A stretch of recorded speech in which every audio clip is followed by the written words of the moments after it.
Lagot kayo kay Meowdy. Paano nyo nakuha yan, ha? Sino kumuha niyang talong? Sino kumuha nito? Ha? Sino kumuha nito, ha? Bakit andyan yan? Ha? Ba't andyan yan? Sino kumuha niyan? Magnet yan ang rep natin eh. Lagot talaga kayo kay Meowdy. Sinong nagdala niyan dito sa kusina, ha? Sino? Oy, Putsolo, ikaw ba kumuha niyan? Ha? Sinong kumuha niyan?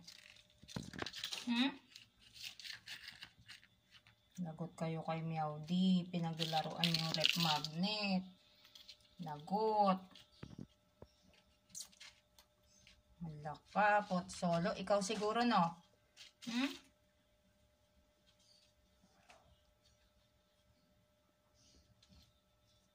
Pinaglaruan nila yung rep magnet. Lagot kay Meowdy. Sana? Wala dyan. Ay, nako. Ayan, oh.